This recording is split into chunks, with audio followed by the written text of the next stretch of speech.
उपदिश्य मम वाच इमां प्रसुप्ताम् सञ्जीवयत्यखिल शक्तिधर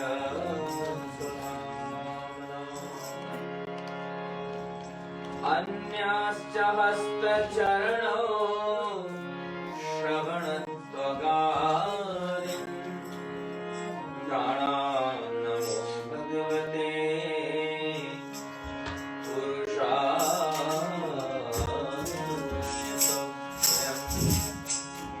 बोलो सच्चिदानंद भगवान की जय।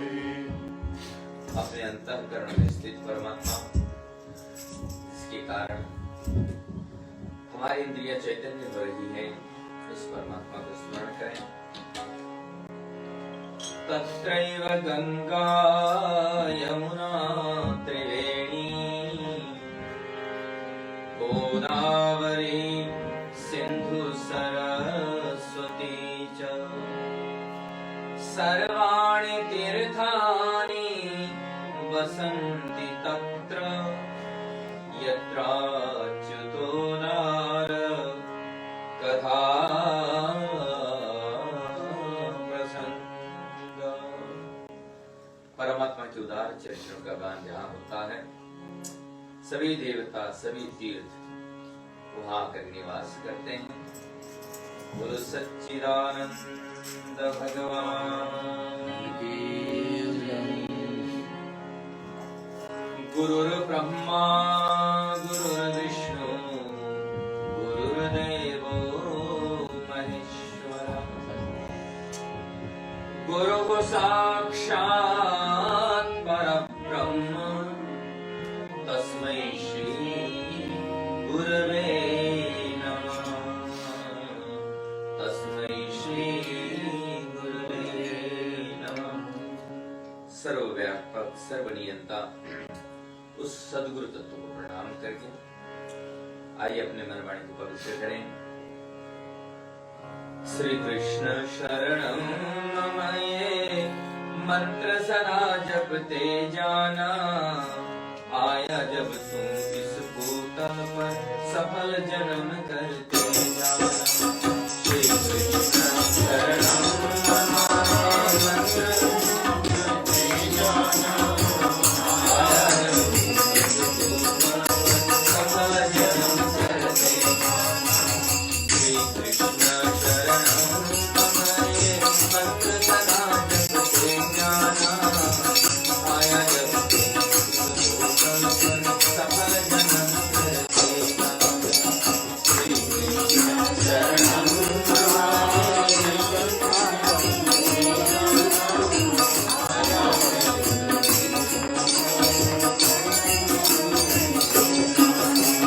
नर्तन है अनमोल खजाना, काम क्रोध से दूर रहे। नर्तन है अनमोल खजाना, जीवन की हर धड़कन में सत्सेवा का संकल्प रहे। जीवन की हर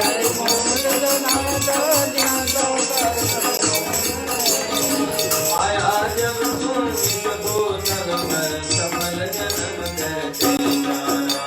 श्री कृष्ण शरणं मंत्र सदा जपते जाना, आया जब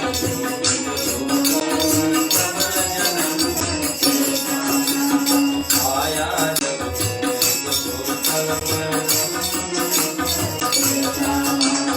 धन यौवन का नहीं ठिकाना, ये मन में विश्वास रहे। धन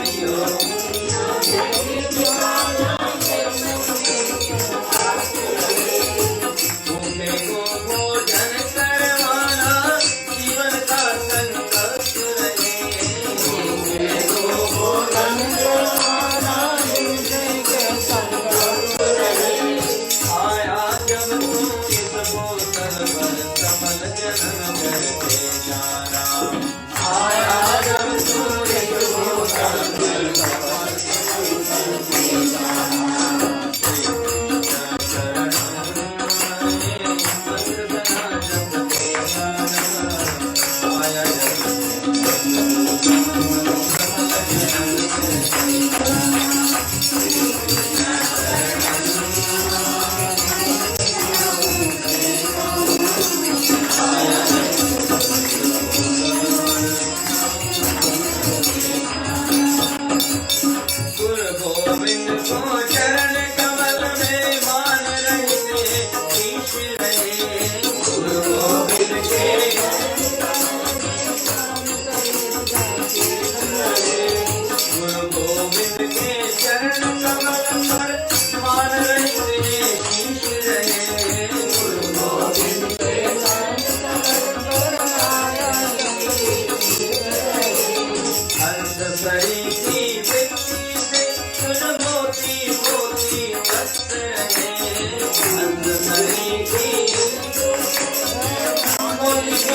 भगवान की, नारद जी महाराज की, पुराण पुरुषोत्तम भगवान की।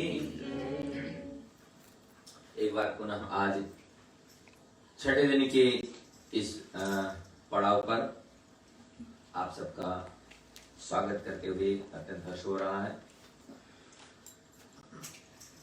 हमारे मुख्य श्रोता पूज्य पंडित देवेश शर्मा जी, उनका परिवार और उनके साथ आप समस्त भौतिक रूप से यहाँ विराजमान और जो अपने अपने घरों पर अपने अपने स्थानों पर से इस कथा से जुड़ रहे हैं, आप सबका स्वागत है।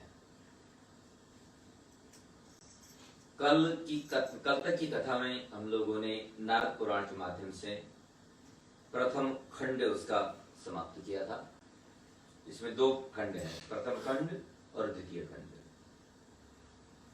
और जैसे आप जानते हैं कि लगभग जो है 24,000 श्लोकों का ये महाग्रंथ है और उन श्लोकों की व्याख्या को कहना या पढ़ना या सुनना गरिष्ठ है। और करीब 7 दिन का समय और उसमें करीब 1.5 घंटे का समय निर्धारित है। तो इसमें बहुत अधिक इस ग्रंथ को हम सम्माननीय बातें यथाशक्ति यथामति आपके सामने पढ़ा है। आज द्वितीय खंड में हम लोग प्रस्थान कर रहे हैं और द्वितीय खंड के माध्यम से वही ज्ञान विज्ञान की चर्चा होगी और आत्मो कल्याण, जीव का कल्याण कैसे हो, यही उद्देश्य हमारे ऋषियों का ज्ञानियों का रहा है। भौतिक विज्ञान हम किस प्रकार से यहाँ सुखी रह सकते हैं उस पर रिसर्च करता है, उस पर शोध करता है, उसकी व्यवस्था जुड़ाता है।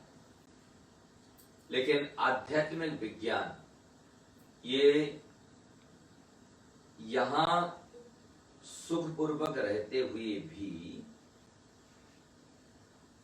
शरीर के न रहने पर, इस शरीर के न रहने पर जब हम दूसरी गति में जाते हैं, दूसरे शरीर में जाते हैं, तो उस यात्रा की व्यवस्था भी करता है। और जैसा पुराणों ने चर्चा की कि जितना हमें अधिक मिलता है भौतिक संसार में और उतना अधिक चाह बढ़ती है हमारे। संत तुलसीदास जी ने बड़ा सुंदर शब्द प्रयोग किया रामचरितमानस में। उन्होंने कहा कि जिमि प्रति लाभ लोभ अधिकाय, नहीं, जितना लाभ होता है उतना लोभ बढ़ता चला जाता है,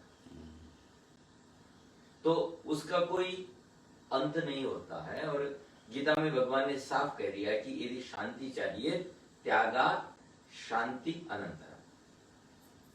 संग्रह में शांति तो बता ही नहीं है, संग्रह से तो समस्याएं आती है। हम एक वस्तु का संग्रह करते हैं और उसके साथ साथ उससे जुड़ी हुई अन्य समस्याएं भी आती हैं।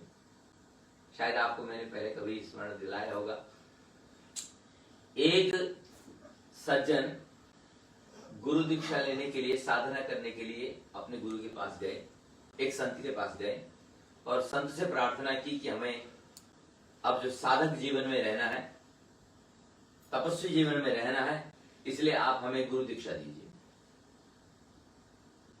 गुरुजी ने उनका विचार विमर्श किया, उनका भोलापन देखा और उनकी निष्ठा देखी और उनको दीक्षा दे दी, अपना शिष्य बना लिया और उनको संन्यास दीक्षा दे दी, सन्यासी बना दिया उनको। और धीरे धीरे उनके पास जो भी कुटिया थी, आश्रम था छोटा सा, उसका कार्यभार उनको संभालने को कहा कि भाई, और धीरे धीरे वो भी संभालने लगे। एक दिन गुरु ने देखा कि अब ये शिष्य बिना मेरे भी साधना कर सकता है, तो गुरु ने कहा कि अब मैं जो है तीर्थ यात्रा के लिए निकलता हूँ, क्योंकि संतों को एक स्थान पर ज्यादा रहना नहीं चाहिए, इससे मोह बढ़ता है, इससे ममत्व बढ़ता है। इसलिए मैं तीर्थ यात्रा के लिए जाता हूँ और तुम इस कुटिया की, इस आश्रम की देखभाल करना और यहाँ रह के साधना करना। ये कथा प्रसिद्ध है, आप सबने सुनी होगी। एक स्मरण दिला देता हूँ कि कैसे संसार की विषय वस्तु जो है अपने साथ में समस्या लेके आते हैं उस पर आधारित। हाँ जी जरूर। तो अब गुरु जी चले गए, अब शिष्य वहां रहने लगे, तो उनके रहते रहते उनके साथ एक चूहा भी रहने लगा, उनके साथ चूहा भी रहने लगा। तो जब ये संत जो है भिक्षा लेने के लिए बाहर जाते तो फिर वहां चूहा रहता। तो चूहा क्या करता, जो चूहा करता वही करता वो उनका जमीन खोद देता, उनके कपड़े कुतर देता, उनके जो किताब थी उनको फाड़ डालता, वही काम करता। चूहा क्या काम करता। और जब संत आते तो चूहा गायब, मिलता नहीं था। और तब पेस्ट कंट्रोल की कोई व्यवस्था न थी, नहीं। तो वो संत चूहा ने पकड़ पाए और बड़े दुखी हो गए। तो उन्होंने गांव वालों से इसकी शिकायत की कि ऐसी ऐसी समस्या हो रही है, एक चूहा महाराज है जो हमारे कपड़े काट जाता है, हमारी किताब काट जाता है, हम लीप पोत कर की यज्ञशाला बना के रखते हैं, उसको खोद डालता है। इसका उपाय बताइए कि इससे छुटकारा कैसे पाऊं। तो गांव वालों ने कहा कि महाराज उसका उपाय आप नहीं कर पाएंगे, बिल्ली करेगी, तो आपको बिल्ली चाहिए। तो संत ने कहा फिर बिल्ली की व्यवस्था में लाई जाए। तो गांव वालों ने खोज के एक बिल्ली दे दी उनको। अब बिल्ली ने चूहा तो भगा दिया, अब चूहे का क्या किया पता नहीं, लेकिन जब से बिल्ली आई चूहा गायब।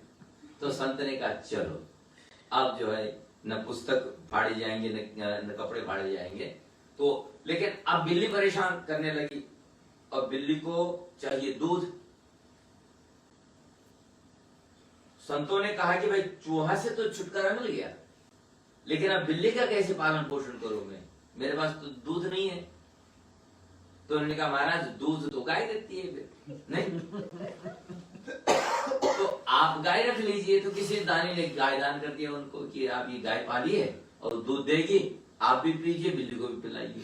नहीं, अब गाय आ गई और दूध भी मिलने लगा, अब बिल्ली खुश है। लेकिन अब गाय की सेवा कौन करेगा, उसको घास चाहिए है? उसके लिए हेरचा चाहिए ना। तो संत ने फिर शिकायत की कि बोला कि गाय रखने के बाद में तो मुझे मेरा भजन नहीं हो पा रहा है, क्योंकि मैं तो लगभग गाय में ही लगा रहता हूँ। उसको बाहर ले जाना, अंदर ले जाना, चराना, चारा देना, ये पानी देना, मेरा तो समय इसी में व्यतीत हो गया। मैं तो साधना नहीं कर पा रहा हूँ। लोगों से जब उन्होंने कहा तो उन्होंने कहा कि महाराज फिर आप भी कोई सेवक रख लीजिए। नहीं, तो संत ने कहा कि सेवक कहाँ मिलेगा। तो किसी ने अपनी कोई कुलीन कन्या थी वो दे दी उनको, और कन्या के साथ उनका विवाह हो गया। जब स्वामी जी 10 साल के बाद में लौटे तो आश्रम न रहा, तो एक भरपूर गृहस्थी बन गया था वहां पर। संत ने देखा कि यहाँ पर तो झुपड़ी हुआ करती थी, लेकिन यहाँ पर अच्छा घर बन गया है।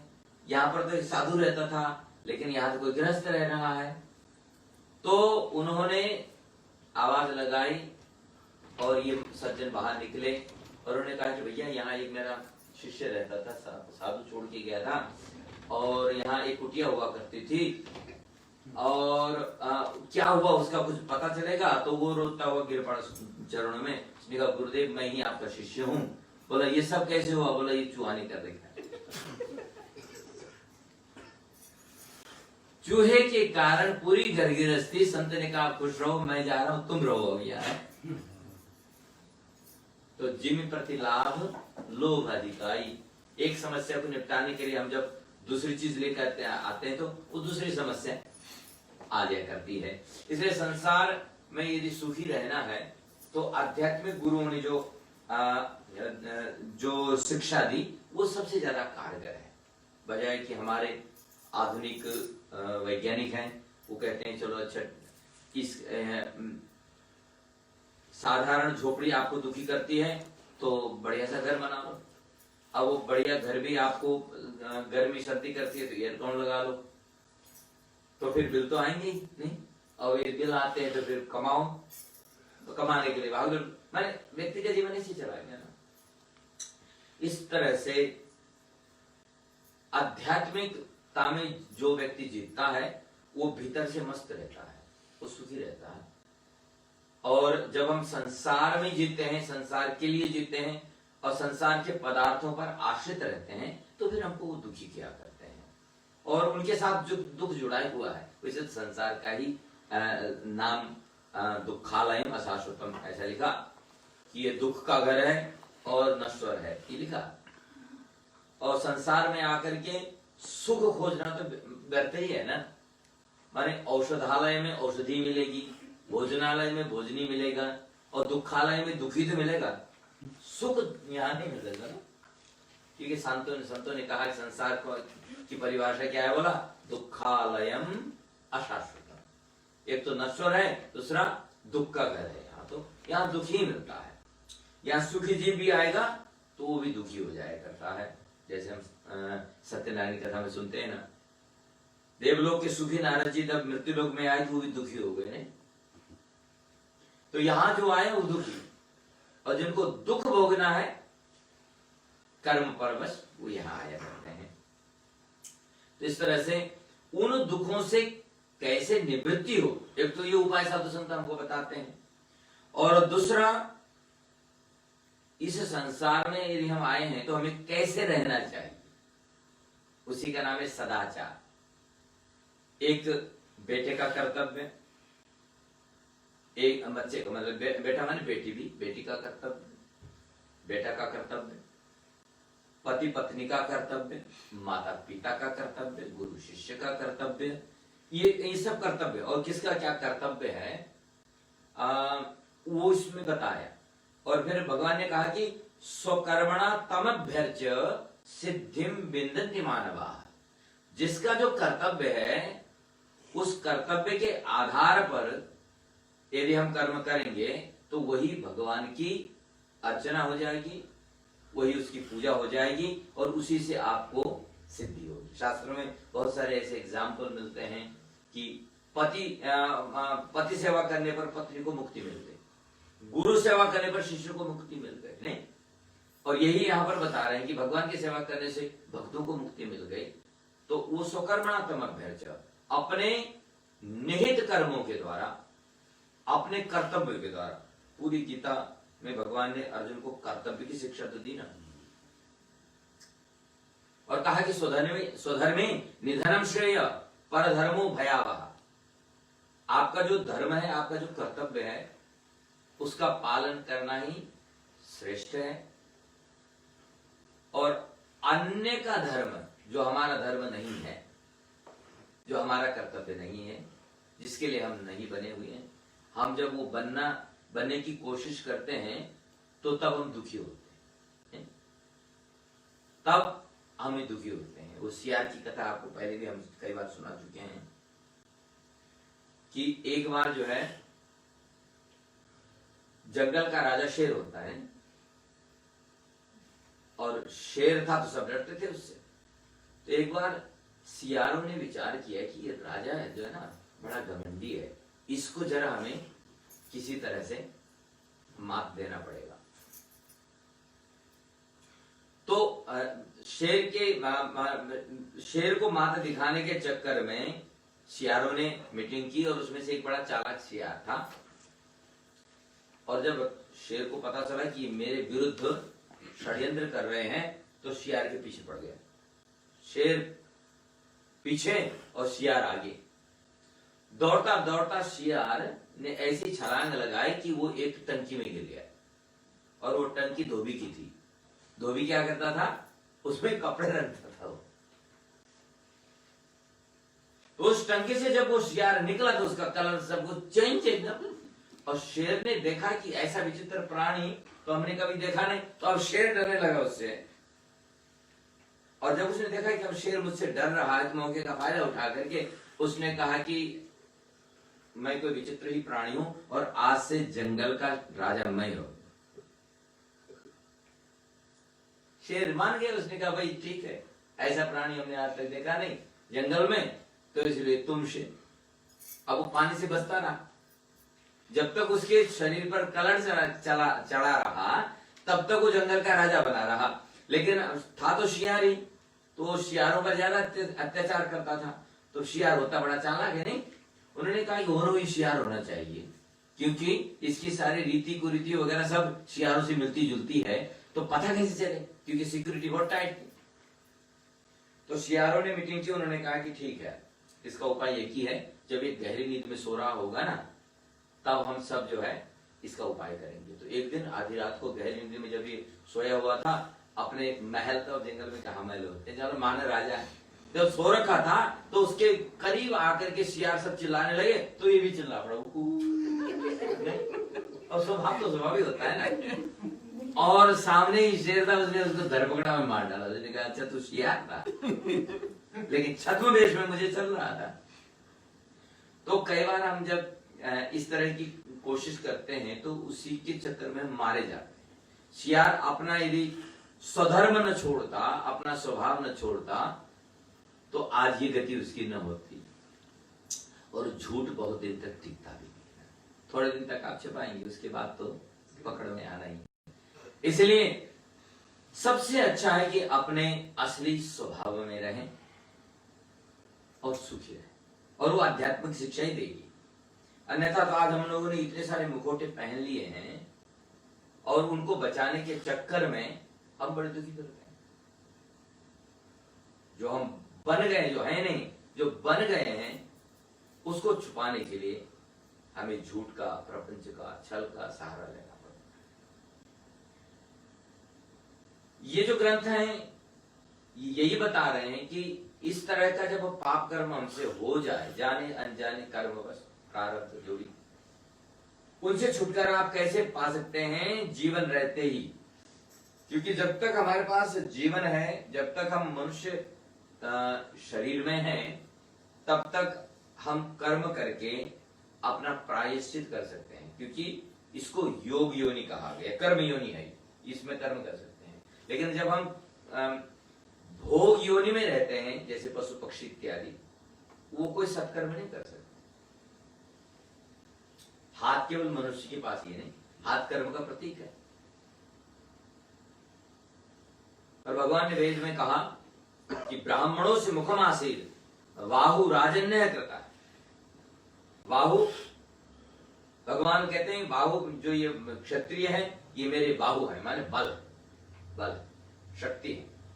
तो ये बाहु केवल मनुष्य के पास होने के कारण कर्म प्रधान विश्व करी राखा, जो जस करई सो तस फल। भगवान ने कहा मैं तटस्थ हूं, मैं केवल साक्षी चेता केवलो निर्गुणस्य, मैं केवल साक्षी हूं। बाकी व्यक्ति के कर्मों के अनुसार उसको अच्छा या बुरा फल मिलता है। माने एक कंपनी में हजारों कर्मचारी काम करते हैं और उनकी योग्यता के अनुसार उनको सैलरी मिलती है, उनका पद होता है नहीं, और उसी तरह की उनकी प्रतिष्ठा होती है। उसमें कंपनी का कोई हाथ नहीं है, क्योंकि आपने अपनी योग्यता के अनुसार, माने आपने अपने कर्मों के अनुसार से उसको उपार्जित किया, तो आपको मिल रहा है।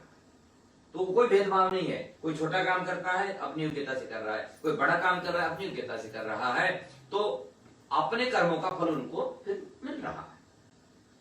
संसार भी परमात्मा की कंपनी है, और इस कंपनी में हम जो काम करते हैं उसका हमारी योग्यता के अनुसार, हमारे कर्मों के अनुसार, हमारे कृत्यों के अनुसार, हमारे विचारों के अनुसार फल मिलता है। भगवान और यहाँ भगवान की जो कंपनी है वो केवल हमारे किए गए कार्य का मूल्यांकन करके उसके अनुसार फल निर्धारित करता है। ऋषियों ने कहा कि जीवन रहते हमसे यदि कोई अपराध हो जाए जीवन में, तो उसमें सुधार कैसे करें, उसी के लिए सारे ग्रंथ लिखे गए। तो दूसरे खंड में महर्षि सनकाचार्य फिर नारद जी को उपदेश देते हैं। वो कहते हैं समस्त कर्मों, व्रतों, दानों, सिद्धियों, विशुद्धि, इन सब का जो है इन सब का उद्देश्य परमात्मा की प्राप्ति है।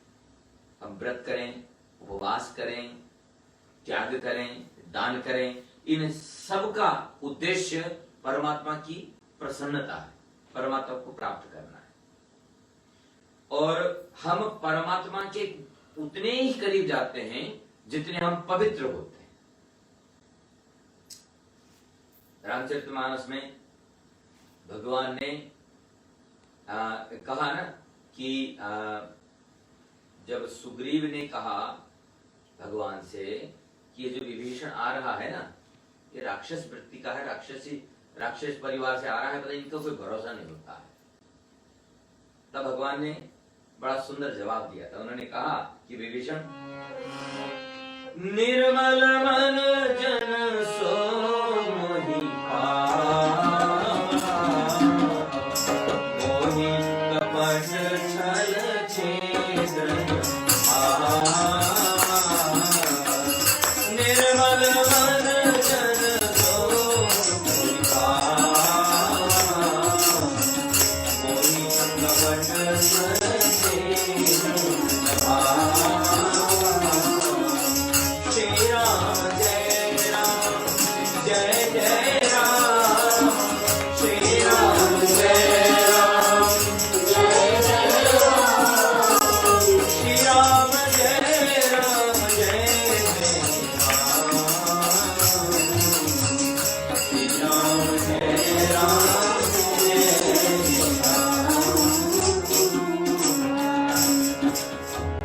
परमात्मा को प्राप्त करने के लिए पवित्रता और आंतरिक और बाह्य पवित्रता, शरीर की पवित्रता और मन की पवित्रता। और संतों ने इसका भी बताया हुआ है कि हमारा शरीर पवित्र कैसे होगा, हमारा मन पवित्र कैसे होगा, बहुत सारी विधाएं बताई इसमें।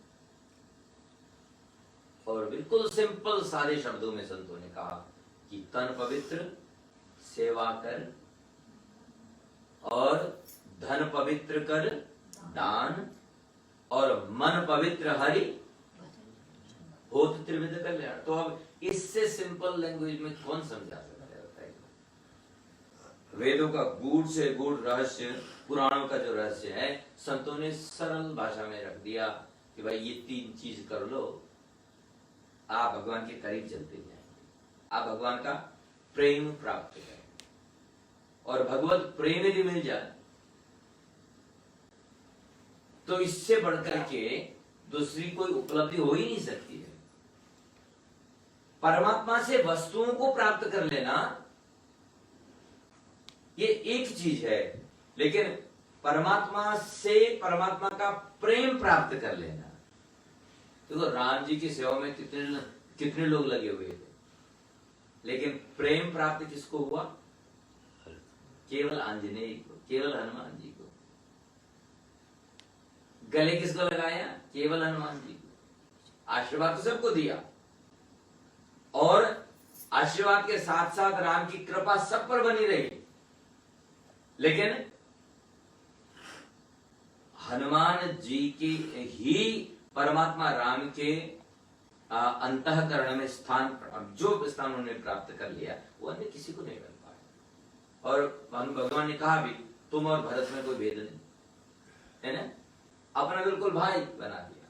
तो उस प्रेम की प्राप्ति जीव का लक्ष्य है, ये वो मिल जाए। तो यहां पर कहते हैं कि देखो संसार बना हुआ है, संसार में दोषपूर्ण संसार नहीं है, तो जीव का माने व्यक्ति का कर्तव्य है कि उन दोषों से बच के कैसे रखा जाए। फूल भी हैं, कांटे भी, आंख भी है भगवान, तो हमें देखना है कि भाई हमें किस तरह से फूलों को संचित करना है और कांटों से दूर रहना है। फूल सुगंध देंगे और कांटे चुभेंगे नहीं, ये उनका अपना स्वभाव है।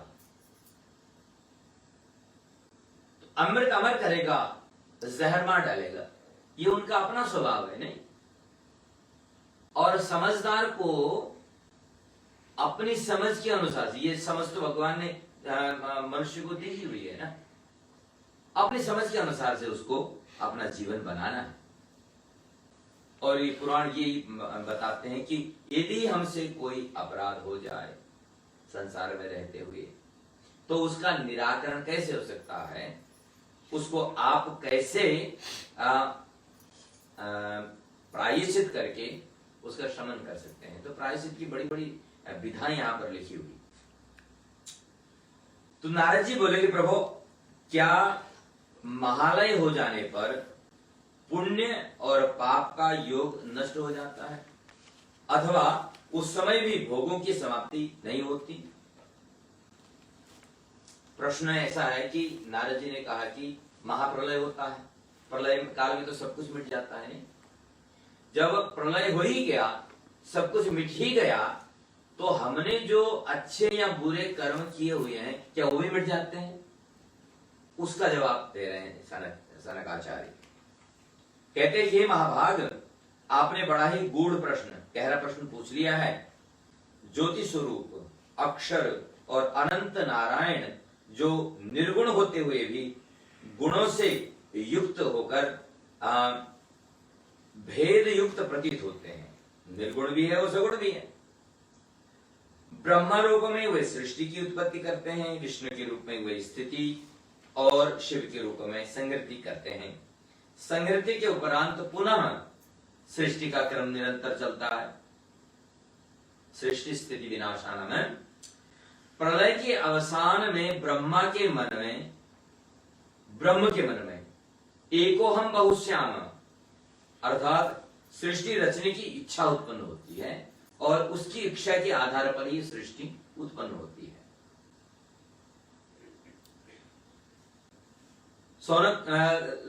सौनक जी कहते हैं कि कर्मों का नाश केवल भोग से ही होता है, अन्यथा करोड़ों वर्षों में भी उसका नाश नहीं होता है। भगवान ने ऐसा चिप डाल दिया है कि उसमें जो मेमोरी है, इसका डिलीट बटन ही नहीं बना है, और डिलीट बटन अपने पास रखा हुआ है नहीं, लेकिन उस डिलीट वो ऑटोमेटिक है। जैसे हमारे कर्म हुए अच्छे बुरे, तो वो अच्छों से बुरा खत्म होता चला जाएगा, लेकिन उसको दूसरा डिलीट करने का उपाय केवल परमात्मा के हाथ में होता है, कृपा।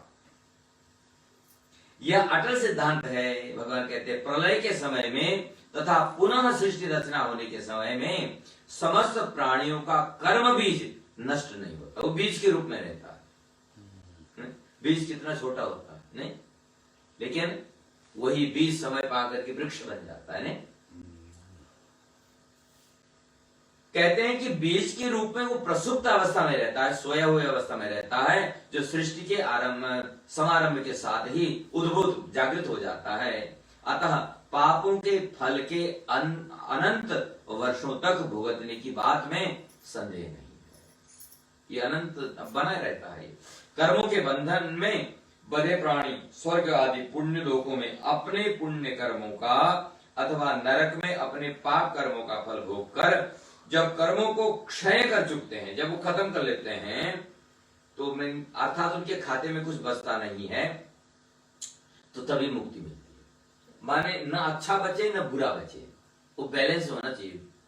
हमारे पंडित जी जो है बड़े अच्छे अकाउंटेंट हैं नहीं, और ये बैलेंस शीट बनाना जानते हैं नहीं, तो अपना बैलेंस शीट उधर काम पर भी बनाते हैं और घर पर भी अपना मंदिर में भी अपना बैलेंस शीट जीवन की ठीक ठाक कर रहे हैं। तो इनसे हमें सीखना है कि बैलेंस शीट कैसे बनाई जाए।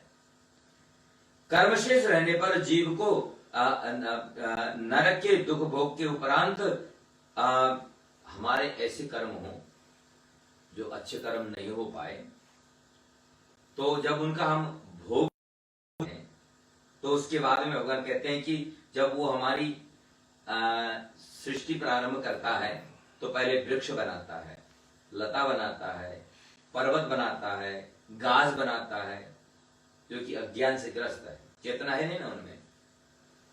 इनमें उत्पन्न होकर नाना प्रकार के दुख का अनुभव करता है। फिर उसने थोड़ी कृपा की, तो उसके बाद में क्या बनाता है हमें? पशु, जैसे बानर हुआ इत्यादि, कुत्ता, बानर। थोड़ी कृपा हो गई तो गाय बना दिया, बैल बना दिया नहीं। इन सब योनियों में दुख ही दुख है, सुख है ही नहीं। नाना प्रकार के क्लेश इनमें सहन करने पड़ते हैं। उसमें आप देखते ही, हम देखते ही। और उसके बाद में कभी कृपा करके परमात्मा हमें मनुष्य बना देता है। और जब मनुष्य भी बनाता है तो एकदम वो जागृत और चैतन्य मनुष्य थोड़ी नहीं बनेगा। जो व्यक्ति अभी अभी पशु से मनुष्य बना हुआ है, उससे आप क्या अपेक्षा कर पाए? वो मनुष्य समाज में अभी आया है और अभी उसको मनुष्य समाज में रह करके बहुत कुछ सीखना होता है, क्योंकि अशिक्षित है, अज्ञानी है, असंस्कारी है। तो इसीलिए हमारे ऋषियों ने उसको कोई बहुत बड़ा वो नहीं दिया, उत्तरदायित्व नहीं दिया समाज का, उनको सेवा का उत्तरदायित्व दिया। ये कोई पक्षपात नहीं है, ये उनकी अपनी योग्यता है। ये जातिगत भेद भी नहीं है, हम नहीं मानते इस जाति भेद को, क्योंकि नंदा नाई, सदन कसाई, मीराबाई स्त्री होते हुए भी उनका इतिहास में नाम है, अमर भक्तों में नाम है। नंदा नाम के नाई का है, सदन नाम के कसाई का नाम है। ये सब इतिहास में भक्त हैं सारे, और बड़े बड़े भक्त हैं, पूज्य भक्त हैं, और बड़े प्यार से इनका कीर्तन हम मंदिरों में गाते हैं। तो जातिगत भेद नहीं है, क्योंकि अपनी योग्यता के आधार पर। ऋषियों ने कहा कि अभी अभी वो पशु से मनुष्य बने हैं, तो उन पर दया करो और उनको सिखाओ, उनको धीरे धीरे मनुष्य बनाओ। जब वो सत्कर्म करते करते करते, सेवा करते करते इस शरीर छोड़ेंगे, तो फिर और अच्छे मनुष्य बनेंगे, और अच्छे मनुष्य बनेंगे। एक समय आएगा कि वो ब्रह्मकुल में उत्पन्न हो जाएंगे, जहां की उनकी सभी इंद्रियां जागृत रहेंगी, चैतन्य रहेंगी, उनके अंदर सेवा भाव रहेगा, परोपकार रहेगा, सदाचार रहेगा। नहीं, आप देखते हो कभी, आजकल तो यूट्यूब की बड़ी कृपा है कि छोटे छोटे बच्चों में भी कितने बहुत अच्छे संस्कार और बड़े बड़े ज्ञान की बातें हम देखते हैं, चाहे वो संगीत के माध्यम से हो, चाहे नृत्य के माध्यम से हो, चाहे अन्य ज्ञान की चर्चा के माध्यम से हो। छोटे छोटे बच्चों में इतने विशाल गुण कहां से आए हैं? ये पूर्व संचित कर्मों का, पहले से कमा के लाए हैं, पहले से सीखा है। वो इस जीवन में भले वो बालक है, लेकिन उसमें दृष्टिगोचर हो रहा है। 6 महीना जब ध्रुव ने तपस्या की तो भगवान ने दर्शन दे दिया, और 5 साल का बच्चा, 6 महीने की तपस्या और ठाकुर प्रकट। ऋषि लोग हड़ताल में बैठ गए, उन्होंने कहा कि तो पक्षपात है, पक्षपात है, पक्षपात है। भगवान ने कहा क्या हुआ? 5 साल का बच्चा 6 महीने की तपस्या में आप प्रकट हो गए, या हमने जीवन लगा दिए, एक जीवन नहीं, जन्म जन्म मुनि जतन कराई, अंतराम मुखा होता नहीं, और ये पक्षपात नहीं तो क्या है?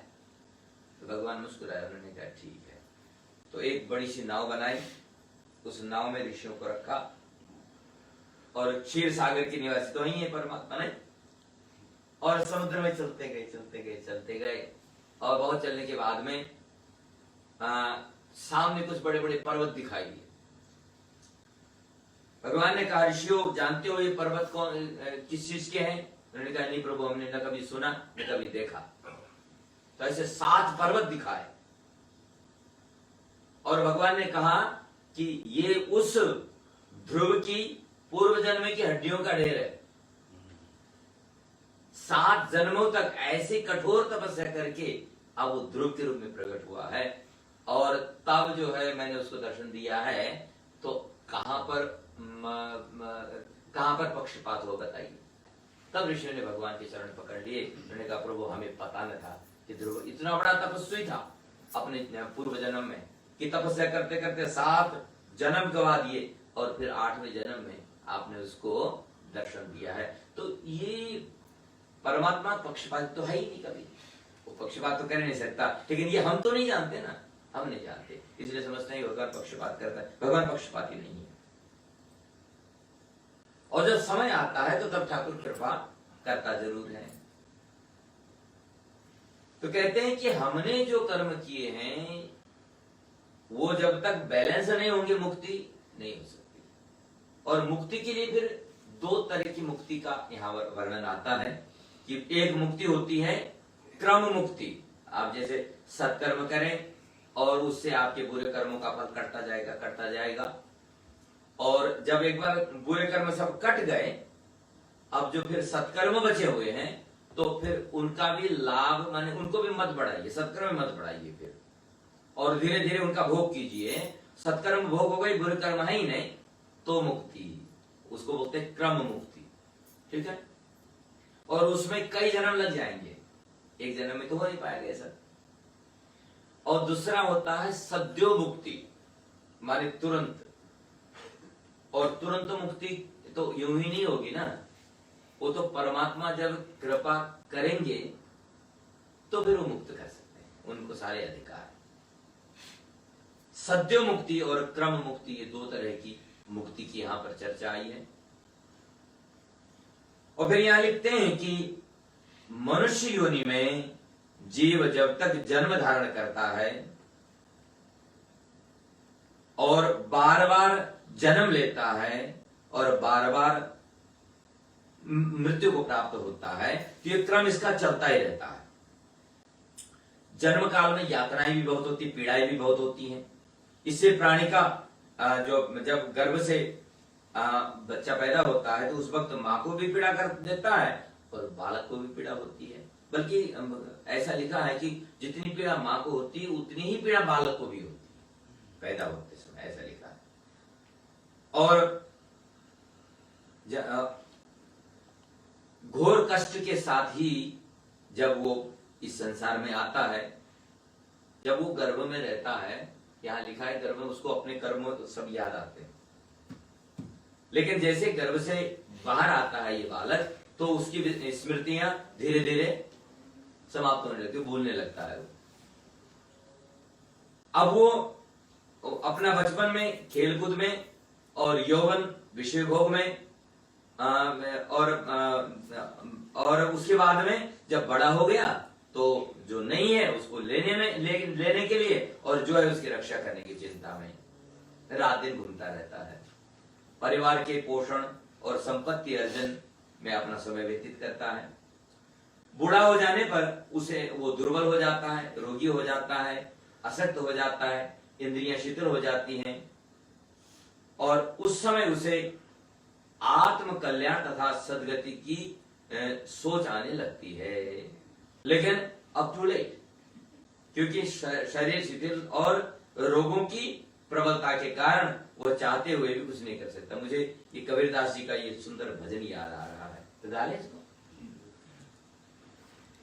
ये जो है, जन्म तेरा बातों ही बीत गयो, रे तूने कब हुन कृष्ण कहो। ये बड़ा सुंदर भजन, और इसमें संतों ने कड़ाई से बात तो की है, लेकिन ये असलियत है, ये जीवन की असलियत है। तो आइए इसके ऊपर गा लेते हैं साथ में, ताकि हमें थोड़ा स्मृति मिलती रहे। क्या कहते हैं कबीरदास जी? जन्म तेरा बातों ही बीत गयो, रे तूने कब हुन कृष्ण कहो। जन्म तेरा बातों ही बीत गयो, रे तूने कब हुन कृष्ण कहो। जन्म तेरा बातों ही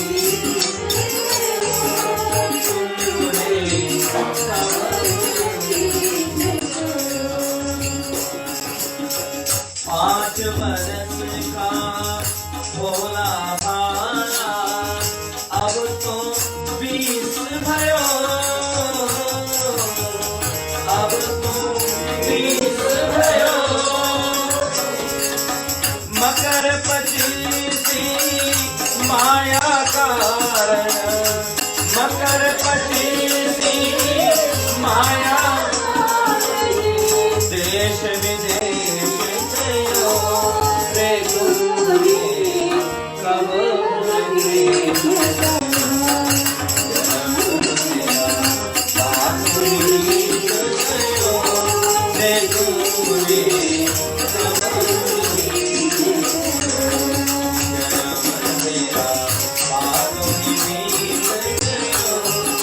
बड़े शब्दों में समझा रहे हैं।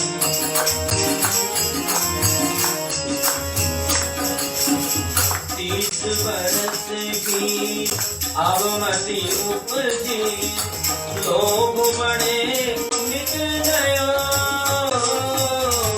लोग बड़े मिट गयो।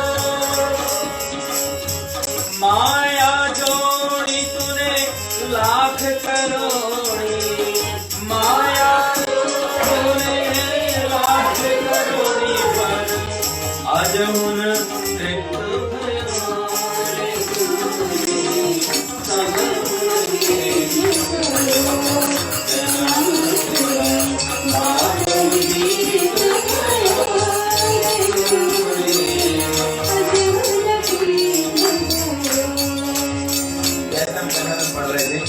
वही शब्द यहाँ दोहरा रहे हैं। वृद्ध भयो तब आलस उपजी, कफनित कंठ रयो, कफनित कंठ रयो। संगति कब होना नीकी की, संगति नीकी की तेरो बेटा जन्म गयो, रे तूने कब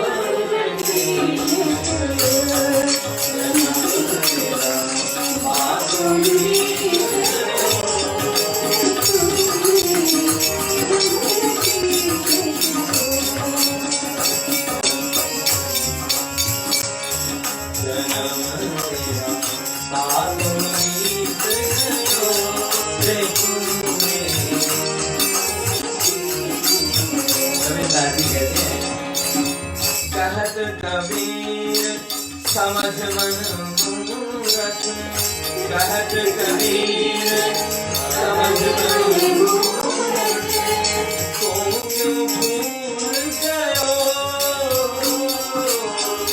तुम क्यों भूल गयो। इतना ही मिल गया। जन्म तेरा बातों ही बीत गयो रे तूने कब।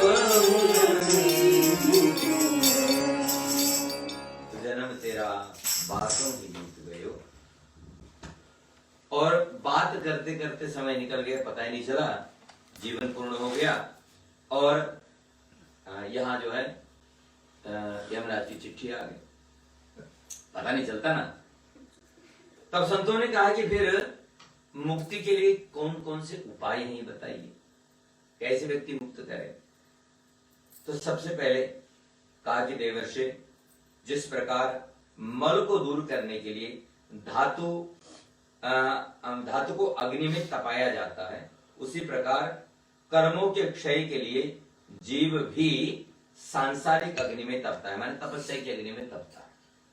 जब हम सोने को गलाते हैं, उसको तपाते हैं, तब उसके सुंदर आभूषण बना पाते हैं। यदि सोना कहे कि मुझे टच नहीं करना, लेकिन मेरे आभूषण बढ़िया बनाओ और मेरी कीमत भी बढ़ाओ, तो हो सकता है? कीमत तभी बढ़ेगी उसकी जब वो तपेगा, जब उसमें निखार आएगा, जब उसके आभूषण बनेंगे, और जब वो किसी के कान की शोभा, किसी के गले की शोभा, किसी की नाक की शोभा बनेगा, तब उसकी कीमत बढ़ेगी। तो जब तक वो हार नहीं बनेगा, जब तक वो आभूषण नहीं बनेगा, और शर्त यह है कि आभूषण बनने के लिए उसको अग्नि के थ्रू जाना पड़ेगा, तपस्या के थ्रू। तो जीवन को भी पवित्र करने के लिए तपस्या के थ्रू जाना पड़ता है। और तपस्या यदि आप करना चाहते हैं, आप मुक्ति पाना चाहते हैं, तो यहां संतों ने कहा कि ज्ञान की उपासना करो, क्योंकि ऋते ज्ञानान मुक्ति। यदि आपको ज्ञान हो गया तो आपको मुक्ति मिल जाएगी। तो हे मुनीश नारद जी, जिस प्रकार मूल को छोड़कर वृक्ष की पत्तियों को सींचना बुद्धिमत्ता पूर्ण नहीं कहा जाता है, उसी प्रकार सभी कामनाओं के आधारभूत भगवान श्रीमन नारायण हरि की शरण को छोड़कर सांसारिक वस्तुओं की उपलब्धि में प्रयत्नशील होना और उनमें ही सुख की अनुभूति करना भी नितांत मूर्खता है। माने परमात्मा जड़ है, ठीक है, और संसार पत्ते हैं, टहनियां हैं, जो भी मान लो। ये हम कहें कि हमको तो टहनियां अच्छी लगती हैं, फूल अच्छे लगते हैं, फल अच्छे लगते हैं, पत्ते अच्छे लगते हैं, हम वी डोंट केयर अबाउट जड़, नहीं। तो आपने जड़ को पानी देना मना कर दिया तो पेड़ रहेगा वहां, सूखेगा ना वो।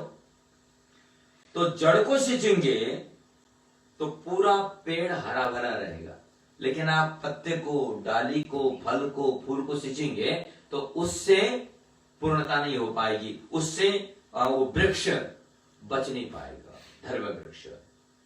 तो परमात्मा हमारी जड़ है, तो जड़ सींचने की बात यहां कही गई। नारद जी ने कहा कि हे तपोधन, हे ज्ञान निधे, परमात्मा स्वरूप आचार्य प्रवर संसार में आकर कर्म किए बिना तो कोई रह ही नहीं सकता है, और कर्मों के करने से उनके फल भोग की परंपरा का प्रवर्तन होता है, और इस प्रकार जीव आवागमन के चक्र में पिसता रहता है। आप कोई ऐसा उपाय बताइए कि जिससे कर्म गति से निवृत्ति हो जाए। माने आदमी कर्म करेगा तो उसमें फंसेगा। जैसे इसमें जो है ना, मकोड़े का एग्जाम्पल देते हैं। मकोड़ा क्या करता है, रात भर जाल बुनता है, और जो जाल वो बुनता है और उसी जाल में फंस के मर जाता है। अपने बुने जाल में मकोड़ा स्वयं फंसता है, मरता है। तो ऐसे तो कर्म की गति है। तो सनक जी ने कहा, महामुने, आपने जीवधारियों को यम यातना से मुक्त करने की इच्छा से अत्यंत उत्तम प्रश्न पूछा है।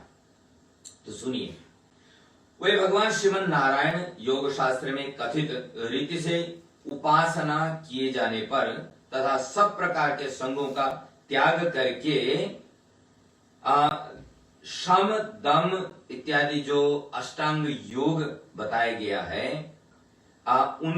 इसके द्वारा यदि अपने शरीर को साधे तो मोक्ष मिल सकता है।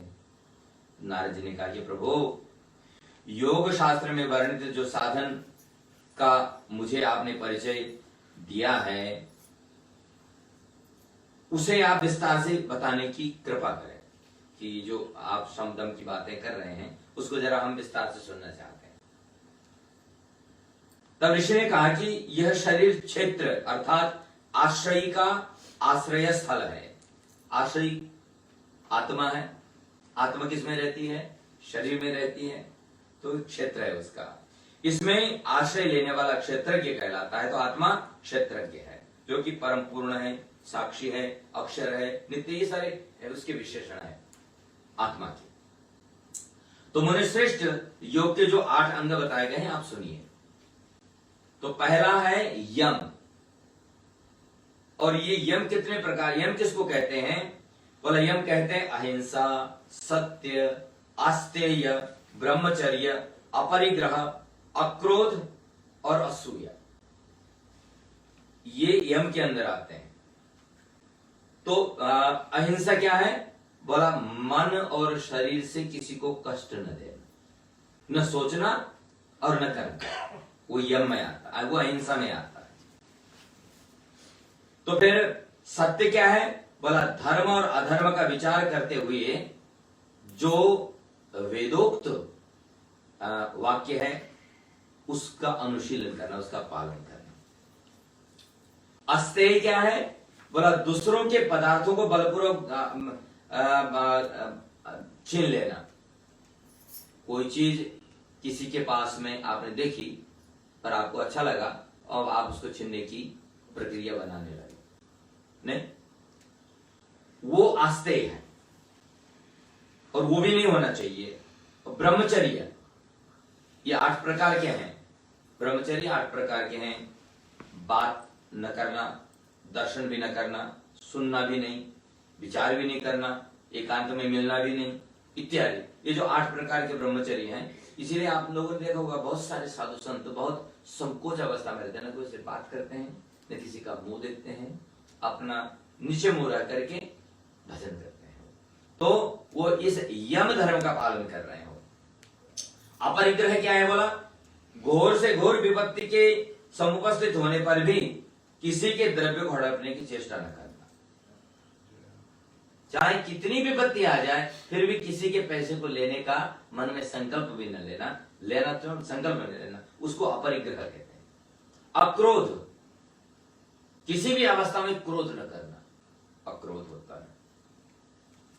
और क्रोध निष्ठुर भाषण, किसी से रूखा बोलना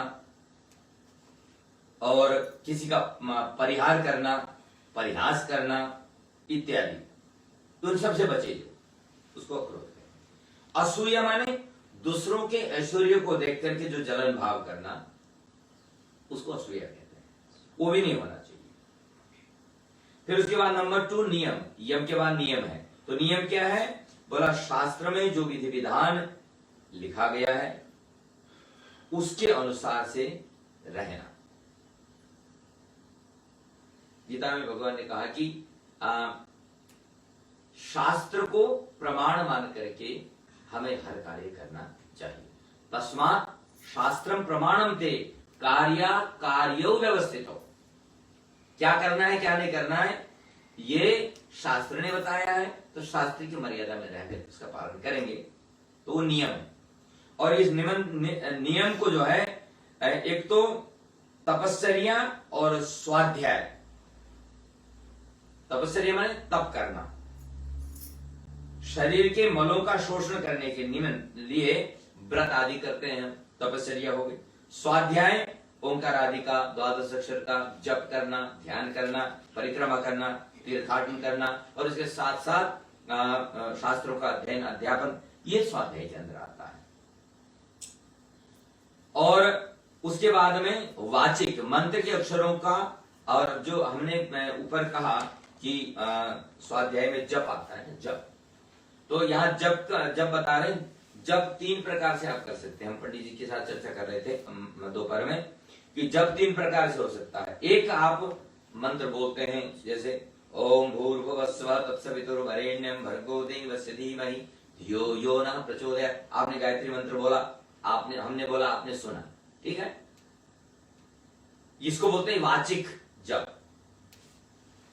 दूसरा होता है उपांशु जप। उपांशु माने मंत्र आपके मन में आपके सामने चल रहा है, दृष्टि के सामने, होठों से आप बोल भी रहे हैं, लेकिन ये आवाज कोई नहीं सुन रहा है। बिना आवाज किए जिस मंत्र का जप हो उसको कहते हैं उपांशु जप। मैं मंत्र बोल रहा हूं लेकिन आप सुन रहे हैं, नहीं सुन रहे, तो इसको बोलते हैं उपांशु। तीसरा होता है मानस, मन ही मन। मन पूरी तरह से, माने जैसे आप कोई चीज कर रहे हैं और उसमें बिल्कुल तल्लीन है, और किसी ने आवाज दी या आया और किसी ने आपको टच भी किया, तो आपने एकदम बोला कि मैंने कुछ बोला, आपने सुना, बोला नहीं सुना, सॉरी मैं कुछ कर रहा हूं। अरे आपके सामने बोला है, कान तो आपके खुले थे, बोला नहीं, इसका मतलब क्या था? आपका मन कहीं हो। तो इस तरह से मन में केवल मंत्र जो चलता रहे उसको मानसिक जप बोलते हैं। उसमें उच्चारण भी नहीं होता, उसमें होंठ भी नहीं हिलते हैं, लेकिन उसमें मन ही मन जब होता है, तो इसको सर्वश्रेष्ठ जप कहा गया है, जो मन में चलता रहे, ठीक है। और फिर व्यक्ति को संतोष रखना होता है। ये नियम के अंदर आता है कि संतोष, परमात्मा ने जो दिया उतने में संतुष्ट रहना है। सत साधन से किए जाने वाले उचित उद्योग के फल स्वरूप प्रारब्ध से यत्किंचित प्राप्त, उससे मन को संतुष्ट है। ये भी भाषा थोड़ी क्लिष्ट है, आप नहीं समझ पाए होंगे। तो कबीरदास जी ने बहुत स्पष्ट शब्दों में कह दिया कि देख पराई चौपड़ी ना ललचाओ जीव। उससे पहला पद क्या है? देख पराई चौपड़ी पहला पद को है। और दूसरा उन्होंने कहा है कि पैर उतने ही फैलाओ जितनी लंबी चादर है। नहीं तो ठंड लग जाएगी। नहीं तो दूसरे की चुपड़ी रोटी में लालच न करो, अपने पास रूखी सूखी जो रूखा सूखा खाए के ठंडा पानी पी। रूखा सूखा खाओ, ठंडा पानी पियो, मस्त रहो। कोई दूसरी चुपड़ी रोटी खा रहा है, उसको देख करके अपना जील मत ललचाओ। देख पराई चुपड़ी ना ललचाओ जील। ये तो सुखी रहने का ये सिद्धांत है। ठीक है, तो इसको बोलते हैं संतोष। और फिर है शौच माने पवित्रता, भीतर की पवित्रता, बाहर की पवित्रता। नहाने धोने से इत्यादि से शरीर की पवित्रता होती है। जप इत्यादि साधना करने से मन की पवित्रता होती है। आसन प्राणायाम इत्यादि से मन की पवित्रता होती है। ये सब हमने चर्चा की। तो नियम के अंदर आया तपस्या, स्वाध्याय, वाचिक, उपांशु और मानस जप, और संतोष रखना, और शौच माने पवित्र रहना। ये नियम हुए। और फिर तीसरा है आसन। तो आसन जैसे हम बैठे, ये आसन है। यहां पर साधना करने के लिए बहुत सारी, इसमें 30 आसनों की चर्चा आई है, लेकिन वो सब आपको हम नहीं पढ़ना चाहते। लेकिन सुखासन, जिस आसन, पद्मासन, सुखासन इत्यादि में, वज्रासन, वीरासन, जिसमें भी बैठ करके आप साधना करना चाहें आप कर सकते हैं। उसका नाम है आसन, जो शरीर को स्थिर रख सके, उसको आसन कहते हैं। फिर उसके बाद में प्राणायाम। अब भी थोड़ी देर पहले हम लोगों ने चर्चा की थी प्राणायाम को, कि प्राणायाम होता है अगर्भ और सगर्भ। एक अगर्भ होता है जिसमें कि केवल श्वास प्रश्वास पर ध्यान दिया जाता है, और दूसरा जो सगर्भ होता है उसमें प्रणव आदि मंत्रों के द्वारा हम श्वास की प्रक्रिया को रोकने और लेने के प्रारंभ करते हैं। और इस प्राणायाम को 3 तरह से हम पूरा करते हैं, रेचक, पूरक और कुंभक। भीतर सांस लेना, अंदर रोकना, फिर उसको बाहर निकालना, और उसकी सारी प्रक्रिया इसमें लिखी हुई है। जब कभी आप प्राणायाम सीखेंगे या आप करते होंगे तो आपको पता चल गया होगा, अन्यथा सीखने के लिए फिर आपको स्पेशल ट्रेनिंग देंगे। ठीक है। और फिर ये प्राणायाम जो है शून्यक होता है और प्रत्याहार, 5 तरह से होता है। शून्यक माने जब अंदर से आप वायु ले रहे हैं न बाहर छोड़ रहे हैं, इसको शून्यक अवस्था कहते हैं। फिर नाना विषयों में आसक्त इंद्रियों को वहां से हटा करके परमात्मा में स्थिर करने को प्रत्याहार कहते हैं। ठीक है, ये 5वां है प्रत्याहार। प्रत्याहार माने मन तो कहीं न कहीं तो जाएगा, लेकिन मन को बताना है कि अच्छा भाई यहां नहीं बैठो, तुम यहां मत लगो, तुमको यहां लगना है। उसको गलत जगह से उठा के अच्छी जगह पर रखना, उसको बोलते हैं प्रत्याहार। तो मन कहां कहां लगता है? रूप, रस, गंध, स्पर्श, शब्द, ये 5 विषय है ना, इन्हीं में दौड़ता है वो। सुंदर शब्द सुना, वहां दौड़ पड़ा। सुंदर रूप देखा, वहां दौड़ पड़ा। सुंदर सुगंध आई, वहां दौड़ पड़ा। ये इसी में से दौड़ता है ना, हमारी गति यही से होती है। और ये शत्रु बताए गए हैं, तो इनको जीतना और अपने माने मन को परमात्मा में लगाना या सत्य में लगाना या तथ्य में लगाना, उसका नाम है प्रत्याहार। इंद्रियों को वश में तथा मन को स्थिर किए बिना ये सिद्धि नहीं मिल सकती है। और छठा जो योग है उसको बोलते हैं धारणा। धारणा क्या है? भला विषयों से इंद्रियों के प्रत्यहृत किए जाने पर उन्हें दृढ़ता पूर्वक स्थिति में अर्थात अंतर्मुखी बनाए रखने का नाम है धारणा। अब जैसे हमने प्रत्याहार के माध्यम से मन को गलत जगह से अच्छी जगह पर लगाया, माने ध्यान में बैठे थे तो अकस्मात काम याद आ गया, नहीं काम याद आ गया, फिर पता चला कि हम तो ध्यान कर रहे थे तो ये काम ये तो यहाँ आ गया, फिर वहां से उठा कर उसको फिर वहीं जहां था वहीं लगाया उसको। तो जैसे ही पता चला कि ये यहाँ से खिसक गया है, उसको फिर वापस लाना, उसका नाम है धारणा। बार बार दृढ़ता से उसको स्थिर रखना, यहां से हिले नहीं, यहीं बना रहे, उसको बोलते हैं धारणा। ध्यान किसको कहते हैं? 7वां योग का इंद्रियों के प्रत्याहृत और वृत्तियों के अंतर्मुख हो जाने पर अच्युत भगवान श्री नारायण के दिव्य स्वरूप का स्थिर एकाग्र तथा सातत्य भाव से चिंतन ध्यान कहलाता है। जब हमारी इंद्रियां, अब जो मन नहीं दौड़ रहा है, मन स्थिर हो गया है, हमारा प्रत्याहार सिद्ध हो गया है, हमारी धारणा सिद्ध हो गई है, और उसके बाद में ध्यान क्या है फिर? बोला सतत परमात्मा का चिंतन, सतत। अब मन आंख बंद करते सीधा ठाकुर में चला जाता है। आंख बंद करते चाहे चरणों का ध्यान करें, चाहे मुखार रविंद्र का ध्यान करें, चाहे जो भी आप ध्यान करते हैं, ओमकार का ध्यान करते हैं या उनके चक्र का ध्यान करते हैं, जो भी हम आप और ध्यान करते हैं, जहां आंख बंद हुई सीधा मन दौड़ के वहां चला जाए, उसका नाम है ध्यान, और वहीं लगा रहे। फिर अंतिम अवस्था जो है उसको बोलते हैं समाधि। समाधि में क्या होता है व्यक्ति कि वायु रहित स्थान में दीपक की लौ के समान ध्येय स्वरूप में निर्विकल भाव से चित्त को इस प्रकार से स्थिर करना कि जिससे ध्याता, ध्येय और ध्यान तीनों एक रूप हो जाए। हवा में चल रही हो, आपने दिया जलाया हुआ हो तो बिल्कुल मस्त जलता रहता है। उसी प्रकार से हम ध्यान में बैठे हैं और ध्यान की अवस्था में अब हम ये भी भूल गए हैं कि मैं ध्यान कर रहा हूं, और हम ये भी भूल गए हैं कि ध्यान किसका किया जा रहा है ध्यान, और ये भी भूल गया कि मैं क्या कर रहा हूं। ध्यान कर रहा हूं ये भी भूल गया, ध्यान करने वाला भी भूल गया, अपने को भी भूल गया, और जिसका ध्यान किया जा रहा है वो भी भूल गया उस अवस्था को, और बिल्कुल शून्य की अवस्था जब आ जाएगी तो उसका नाम है समाधि। उसको बोलते हैं समाधि। माने जब तक मैं हूं, मैं भगवान का ध्यान कर रहा हूं, मैंने भगवान में ध्यान लगा रखा है, हमारा ध्यान भगवान में लगा हुआ है, तब तक तो अभी पता है ना कि कोई ध्यान कर रहा है, कोई कुछ कर रहा है और किसी का कर रहा है।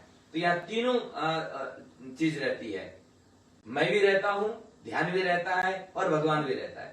तीन लोग रहते हैं ध्यान में, लेकिन जब समाधि हो जाती है तो ये तीनों मिट जाते हैं, तीनों खत्म हो जाते हैं, फिर शून्य रहता है, फिर परमात्मा ही परमात्मा रहता है, उसके अतिरिक्त कुछ बचता नहीं है। तो सनकाचार्य जी कहते हैं कि ए हंससुत, इस अष्टांग योग को अपनाने वाला योगी शीघ्र ये सिद्ध पुरुष बन जाता है। इन सभी साधनों को अपनाने में असमर्थ श्रद्धालु जीव भगवान विष्णु जी के अनुपम भव्य एवं दर्शनीय स्वरूप के ध्यान करने से तथा उनके नाम गुणवाची मंत्र का अथवा प्रणव ओमकार आदि का उच्चारण करने से, क्योंकि ओम में ब्रह्मा विष्णु शिव तीनों है, अ ब्रह्म का स्वरूप है, ब्रह्मा का स्वरूप है, उ विष्णु का स्वरूप है, म शिव का स्वरूप है, ऐसा लिखा है। और इसका निष्ठा पूर्वक जप करके योगियों को भी दुर्लभ गति को प्राप्त कर लेता है। नारद, आपने अष्टांग योग का, नारद जी बोले कि भगवान आपने अष्टांग योग का जो विस्तृत परिचय मुझे दिया है उसके लिए हम आपके कृतज्ञ हैं। आपने बहुत बड़ा उपकार हम पर किया है और संसार पर किया है। तो सनकाचार्य जी बोले मुमुक्षु को अनन्य भाव से श्री नारायण देव का भजन पूजन करना चाहिए। भगवान नारायण के सच्चे भक्तों को शत्रु, दुष्ट, ग्रह, राक्षस आदि किसी प्रकार की पीड़ा नहीं हो सकती है।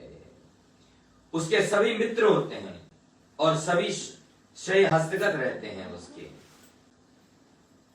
और पैर, हाथ, नेत्र, इनकी सफलता भगवान की पूजा करने में है, भगवान के दर्शन करने में है, भगवान के स्मरण करने में बताई गई है।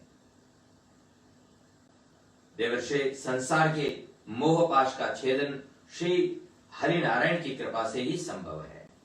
इस संपूर्ण स्थावर और जंगम जगत को अनित्य एवं नश्वर समझकर सार रूप भगवान का ही भजन करना चाहिए।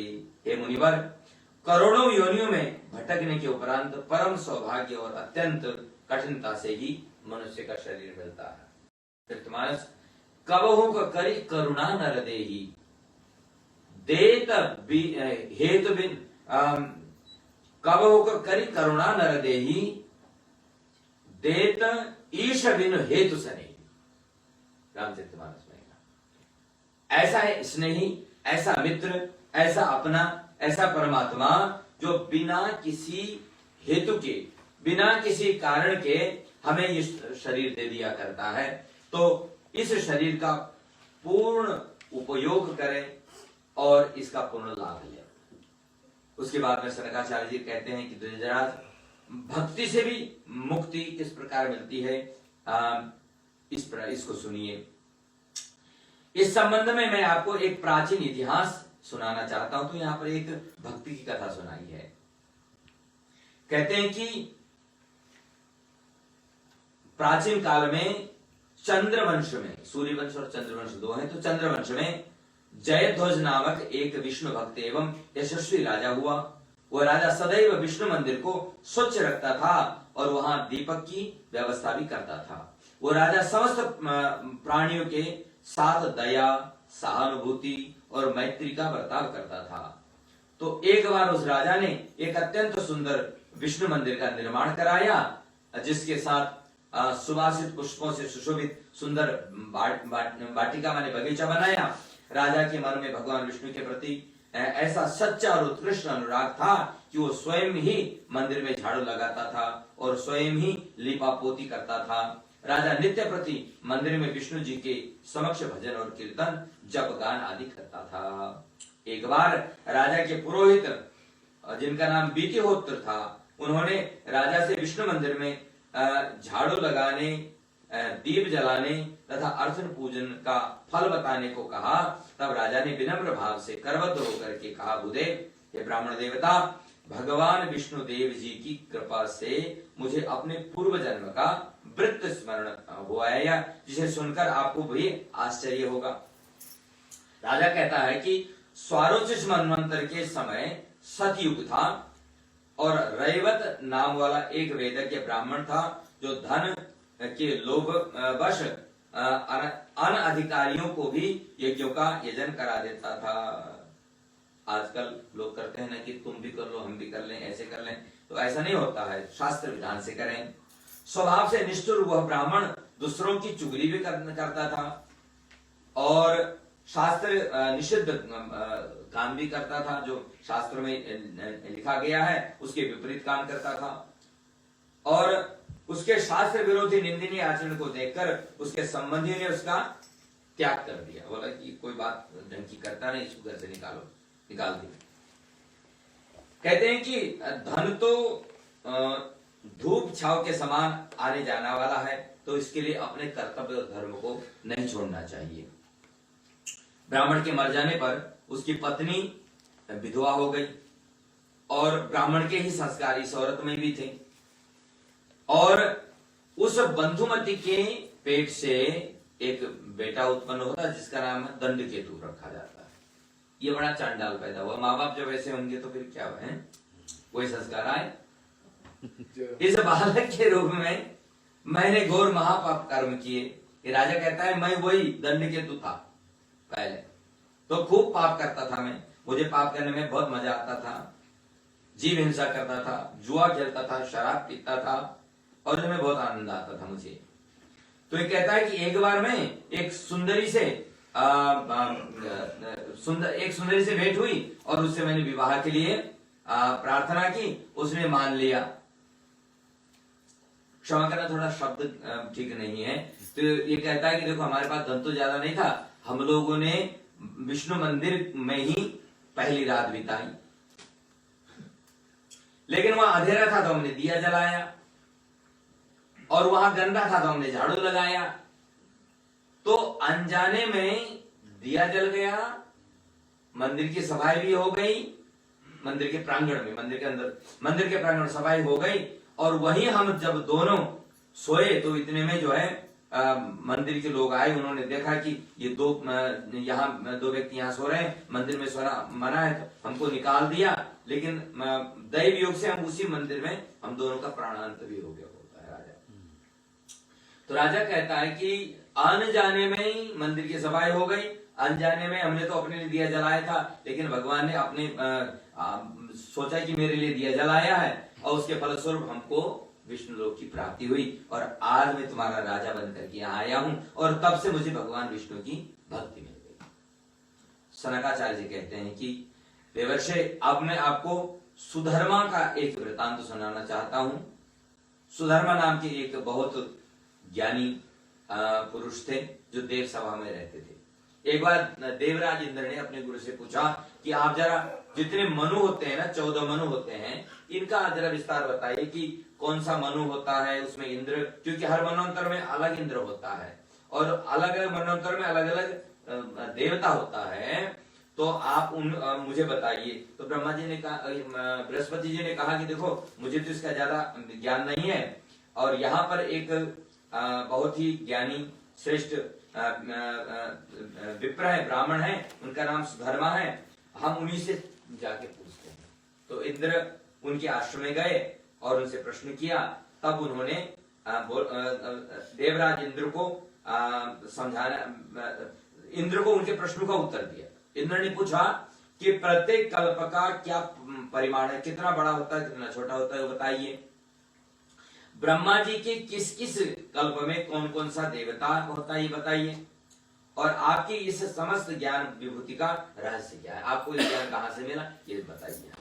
तब जो है सुधर्मा इंद्र को बताते हैं कि 4 युग हैं, सतयुग, त्रेता, द्वापर और कली, और इनकी अवधि 1000 बार प्रवर्तन के परिणाम से जितना जानना चाहिए, माने इनकी अवधि बताई गई है। पूरा गणित है कि सतयुग 4 लाख, कलयुग 4,32,000 का होता है, इसका दुगुना द्वापर होता है। आप पेन पेपर लेकर के बैठेंगे तो आप प्लस करते जाइए, 4,32,000 प्लस फिर 4,32,000 द्वापर हो गया, फिर उसमें 4,32,000 जोड़ दीजिए, त्रेता हो गया, फिर उसमें 4,32,000 जोड़ दीजिए, सतयुग हो गया। करीब 1.7 मिलियन ऐसा कुछ आता है, मुझे एग्जैक्ट पता नहीं है अभी, तो इतना होता है ये। और मनवंतर तो 71 टाइम्स जाता है, इसका लंबा गणित है, तो अभी फुर्सत में बैठेंगे हम लोग, आपस में विचार करेंगे इस पर। अभी आपको मैं क्या सुनाने जा रहा हूं कि जो 14 मनु होते हैं ना, उनके नाम, और एक एक मनवंतर में जो इंद्र होते हैं उनके नाम। तो सबसे पहले स्वयंभू मनु, और उसमें इंद्र होते हैं, उनका नाम होता है शचीपति, और प्रधान देवता होते हैं याम।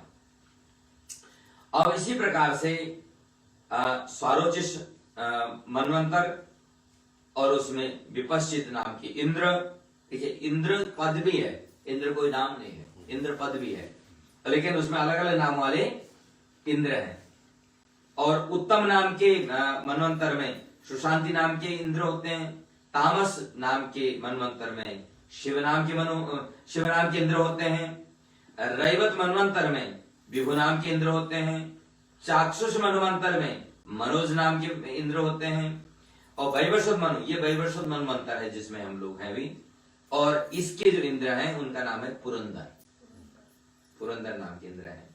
इसी प्रकार सूर्य सावरणी, दक्ष सावरणी, ब्रह्म सावरणी, धर्म सावरणी, रुद्र सावरणी, रोचमान सावरणी और भौत्य सावरणी, ये 14 मनवंतर हैं, और प्रत्येक मनवंतर में अलग अलग इंद्र हैं। बोलो सच्चिदानंद भगवान। तो देवराज, ये 14 मनवंतर ब्रह्मा जी के एक ही दिन में हुआ करते हैं, ब्रह्मा जी इतने लंबे जीते हैं, ठीक है। इन समस्त सर्गों में सृष्टि तो प्राय एक ही प्रकार की हुआ करती है, परंतु सृष्टिकर्ता भिन्न भिन्न हुआ करते हैं, ब्रह्मा जी भी बदलते हैं। तो इस प्रकार से ब्रह्मा जी का कार्यकाल यहाँ पर बताया गया है। और हम लोग थोड़ी आगे की चर्चा करें, एक कीर्तन भरत जी से, तो कोई भी जो भी है एक कीर्तन सुना दीजिए।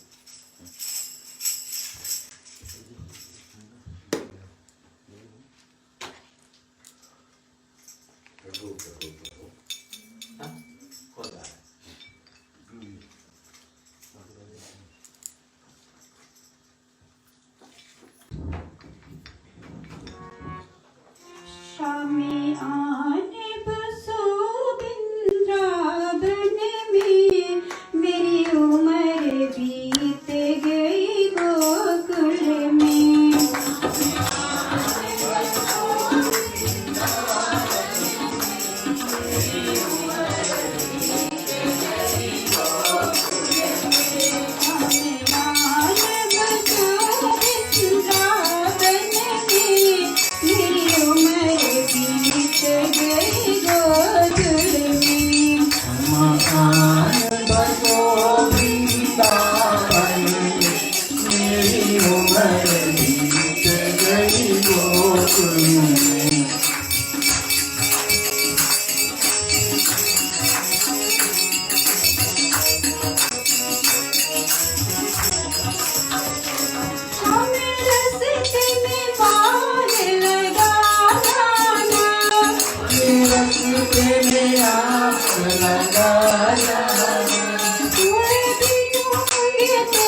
बोलो सच्चिदानंद भगवान जय हो जय हो जय हो। बड़ा सुंदर भजन।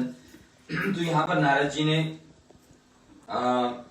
जी बोले कि आचार्यवर आप मुझे योगों की स्थिति और उनके लक्षण बताने की कृपा करें। उत्तर में सनकाचार्य कहते हैं, मुनिश्रेष्ठ, समय सदा समान गति से नहीं चलता, ये सब जानते हैं। सब दिन होता न एक समान, कभी धर्म की वृद्धि और कभी उसका क्षीणता होने लगती है। इसी आधार पर 4 युग, सत्ययुग, त्रेता, द्वापर और कलयुग होते हैं। इन चारों युगों की अवधि देवों के दिव्य 12 वर्षों के परिमाण की होती है। सभी युगों में संध्यांश भी हुआ करता है। तो सबसे पहले युग आता है सतयुग, और इसका नाम कृतयुग भी है। इस युग में सभी प्राणी शुद्ध तन और पवित्र मन वाले हुआ करते हैं। सभी ऋत्विज होते हैं, वेदों का पारायण करने वाले हैं। चारों वर्ण अपने अपने धर्म में पूरी तरह निष्ठावान होते हैं। श्री नारायण की भक्ति में निरंतर लगे रहते हैं। लोगों में ईर्ष्या इत्यादि द्वेष भावना नहीं होती है, परस्पर मित्र होते हैं। माने सतयुग के जो जीव हैं वो भगवान के बहुत करीब हुआ करते हैं, बड़े पवित्र होते हैं। और जब ये सतयुग समाप्त होता है तो फिर आता है त्रेता, और इस युग में भगवान का कलर भी बदल जाता है। भगवान त्रेता युग में पांडुर कलर के होते हैं और इनका लाल वर्ण होता है। इस युग में मनुष्य को थोड़े बहुत क्लेश माने कष्ट होते हैं, तो 75% लोग अच्छे होते हैं और 25% लोग बिगड़ जाते हैं, अधर्म में प्रवृत्त हो जाते हैं। तो अधर्म की एंट्री होती है यहाँ एक चरण से। तो सत्य हमेशा के लिए निकल जाता है और 3 ही पैर बचते हैं धर्म के। तो इस युग में मनुष्य क्या करता है? ध्यान पूजा इसको ज्यादा करता है। तीसरा आता है फिर ये दूसरा, सत्य पहला हुआ, त्रेता दूसरा हुआ, द्वापर तीसरा हुआ, तीसरा युग। इसमें धर्म का एक और चरण ह्रास हो जाता है, ये 2 ही पैर रह जाते हैं उसके। इस युग में श्री नारायण विष्णु का वर्ण पीला हो जाता है और वेद सतयुग और त्रेता में वेद एक ही है, लेकिन द्वापर में आकर के इसके 4 विभाग हो जाते हैं। इसमें राग द्वेष आदि दुर्गुण भी आ जाते हैं। लोग सत्कर्म करते हैं लेकिन भगवान से कुछ पाने के लिए करते हैं, कुछ चाहते हैं भगवान से, तो सकाम पूजा होने लगती है। पूजा 2 तरह से होती है, एक सकाम पूजा होती है, निष्काम। सकाम पूजा में आप भगवान से कुछ चाहते हैं, निष्काम पूजा में आप केवल भगवान को चाहते हैं। किसी ने बड़ी सुंदर बात कही, उन्होंने कहा हम तुम मंदिर जाते हो और वहां जाकर के अपनी लिस्ट सुना के आ जाते हो, नहीं हमें ये चाहिए, हमें ये चाहिए, हमें चाहिए। कभी पूछा कि परमात्मा हाउ आर यू? पूछा कभी कि आप कैसे हैं? नहीं। कभी भगवान के लिए गए कि भगवान कैसे जरा देखिए तो आप? कभी नहीं गए होंगे। और सचमुच है, हम भगवान को पूछने कभी नहीं गए, हम अपनी लिस्ट लेके जरूर पहुंच जाते हैं कि हमें ये कष्ट है, हमें ये कष्ट है। नहीं, तो जो निष्काम भक्त है वो मंदिर में दर्शन करने जाता है, और जो सकाम भक्त है वो मंदिर में मांगने जाता है। ठीक है, तो ये होता है। तो द्वापर में ये मांगने वालों की भीड़ बढ़ गई है। ठीक है देवर्षे, द्वापर में अधर्म का धर्म के समान ही प्रभाव था, जितना अधर्म उतना ही धर्म। यहां पर भी माता पिता के जीवन काल में ही उनके पुत्र की, उनके संतानों की मृत्यु हो जाना, अल्पायु हो जाना, ये सब जो है द्वापर में शुरू हो गया। फिर कली में आए कलयुग, जिसमें हम लोग आजकल हैं, इसका नाम है कलयुग। इसमें केवल धर्म का एक ही चरण शेष है, 3 समाप्त हो गए हैं। तो 75% अधर्म और 25% धर्म बचा। इस तामस युग में श्री नारायण देव का वर्ण काला हो जाता है, कृष्ण। इस युग में यज्ञ यागादि तथा पूजा पाठ आदि करने वालों को लोग पाखंडी समझते हैं, क्योंकि मेजॉरिटी वही है ना। अधर्म के बढ़ जाने से इस युग में सर्वत्र उपद्रव होते हैं, क्योंकि धर्म जोड़े रखता है। धर्म हमें मित्रता सिखाता है, हमें एक दूसरे का बंधु होने का परिचय दिलाता है। हम परमात्मा की संतान है ये सिखाता है, अधर्म तो सिखाता नहीं है। सब प्राणी दूषित अंतःकरण और स्वल्प आयु वाले होते हैं। ये नारद जी, उसके बाद में नारद जी ने अनुरोध किया कि आप जरा कलयुग का विस्तृत वर्णन कीजिए। तब ऋषिवर कलयुग के चारों वर्णों के लोग अपने अपने धर्म से विमुख हो जाते हैं। मात्र प्रदर्शन के लिए धर्म का यत्किंचित अनुष्ठान देखने को मिलता है। परदोष दर्शन, कलह, विवाद, मिथ्या भाषण, दंभ, ये सामान्यतया ये धर्म के नाम से किए जाएंगे। अधर्म की वृत्ति के कारण इस युग के प्राणी दुखी, संतप्त, अल्पायु। हम दुखी हैं, हम यदि संतप्त माने अशांत हैं और अल्पायु हैं तो ये पाप के कारण है। इस युग में जो है कलयुग के दोष समूह का वर्णन करने के उपरांत ऋषि ने कहा कि इसमें एक गुण भी है। गुण क्या है? बोला कि कतिपय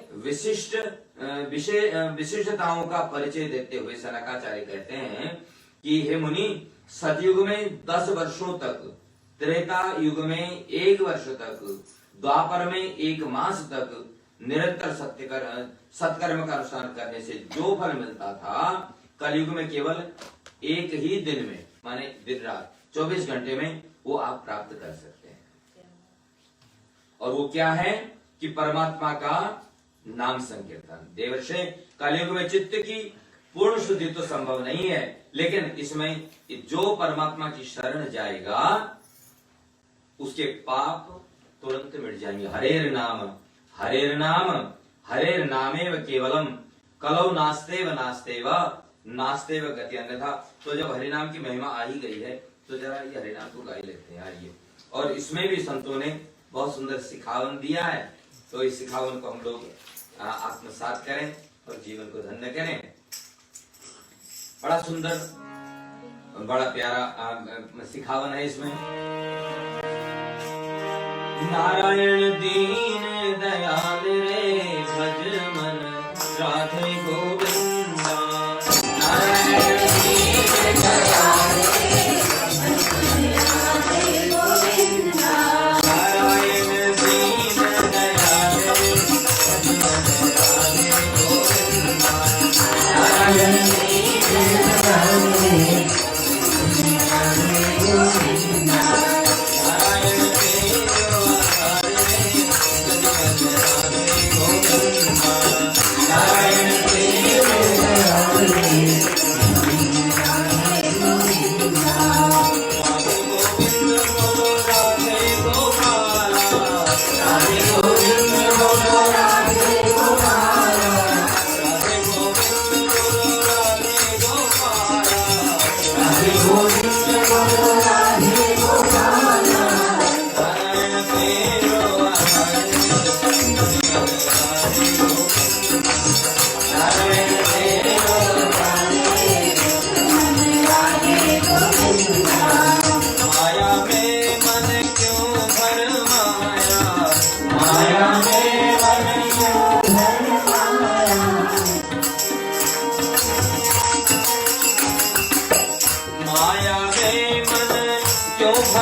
Hare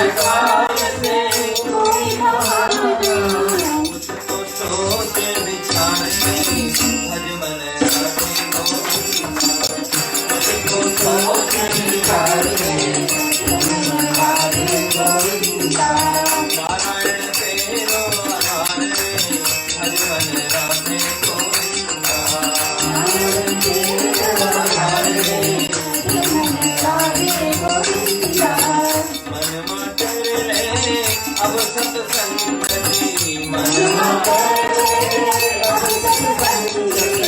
हो जाएगी तेरी शुभ गति, हो जाएगी तेरी शुभ गति। बेड़ा लगेगा तेरा पारे भज मन राधे गोविंदा, बेड़ा लगेगा तेरा पारे राधे गोविंदा। मेरो आधार भज मन राधे गोविंदा, नारायण मेरो आधार मात पिता और कुटुंब कबीरा, मात पिता बाग बगीचा बाड़ी बंगला, बाग बगीचा बाड़ी बंगला। कोई न आवे तेरे साथ में भज मन राधे गोविंदा, कोई न आवे तेरे साथ में कोई न आए तेरे साथ में भज मन राधे गोविंदा, कोई न आए तेरे साथ में राधे गोविंदा। नारायण दीन दयाल भज मन राधे गोविंदा, नारायण दीन दयाल भज मन राधे गोविंदा। नारायण तेरो आधार भज मन राधे गोविंदा, नारायण तेरो आधार भज मन राधे गोविंदा। बोलो सच्चिदानंद भगवान की जय। तो इसी संकीर्तन के साथ में आज की कथा को परमात्मा को समर्पित करते हैं। कल प्रातः काल हम लोग 9 से 9:30 के बीच में आपसे जुड़ेंगे और उसके उपरांत यज्ञ महायज्ञ के माध्यम से इस महायज्ञ को, पुराण की कथा को हम लोग विश्राम देंगे।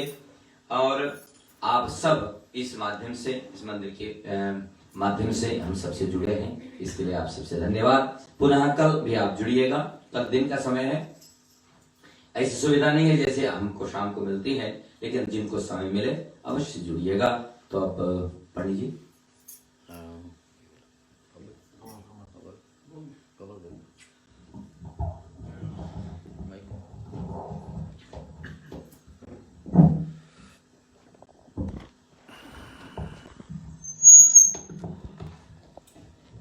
कमल जी जो हमारे साथ तबले में साथ दे रहे थे, अब सुंदर भजन प्रस्तुत कर रहे हैं।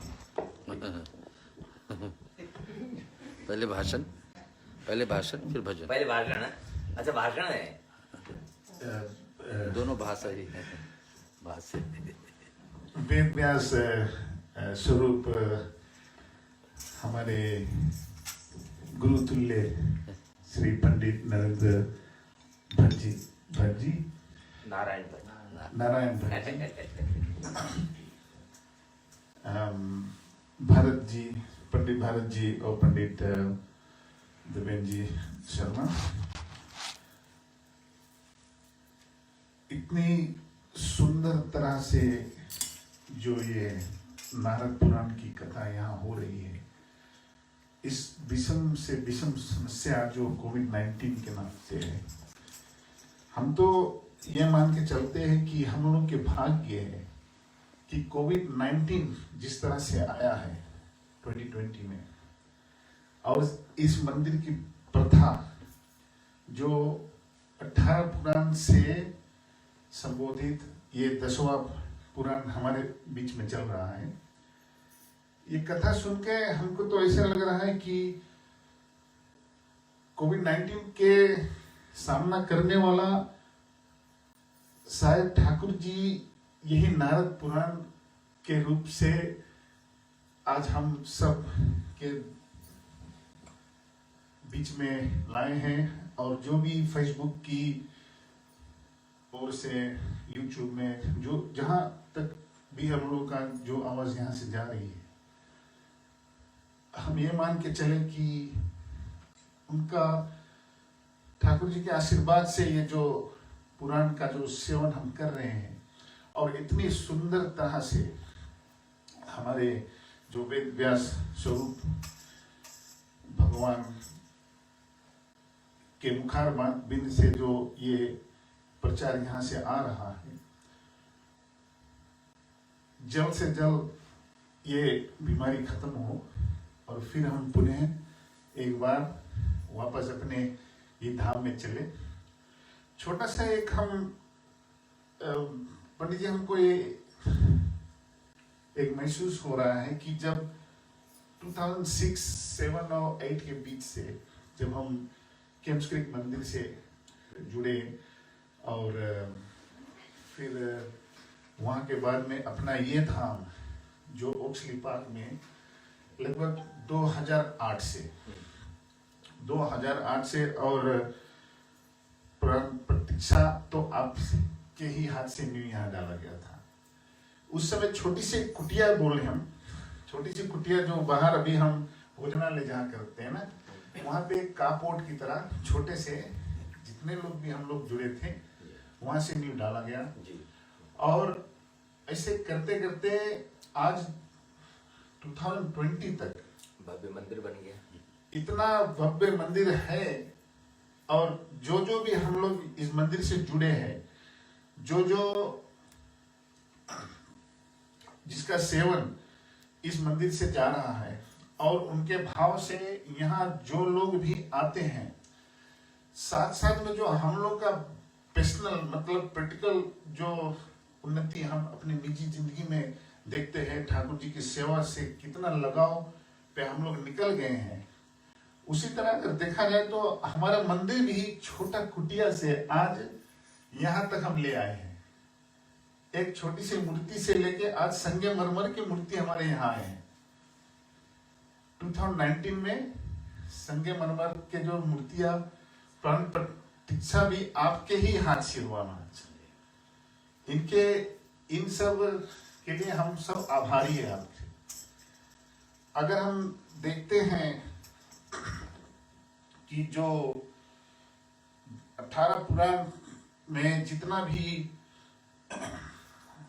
अभी तक जितना ये 10वां पुराण है, चलो इस नारद पुराण में तो पता लगे कि क्या सिक्वेंशियल है उसमें 1 से लेकर 18 तक, परंतु जैसे मैंने पहले बोला कि कोविड-19 के तोड़ के लिए नारद पुराण ही आया है।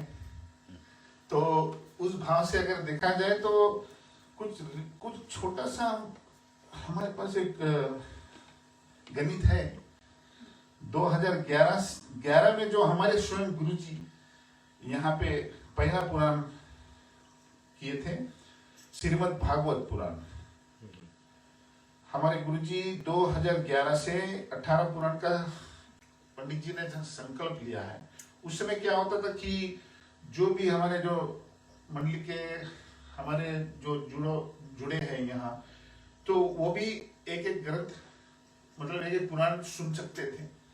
तो 2011 से श्रीमद् भागवत पुराण, 12 में श्री गणेश पुराण, 13 में श्री सूर्य पुराण, 14 में श्री शिव पुराण और 15 में श्री विष्णु पुराण। ये जो 5 है ये हमारे गुरुजी के ही द्वारा हुआ। और सब लोग तो जानते हैं गुरुजी अयोध्या से है और वहाँ की मिट्टी से अगर 5 पुराण हम लोग से यहाँ हुआ तो उससे बढ़ के क्या चाहिए।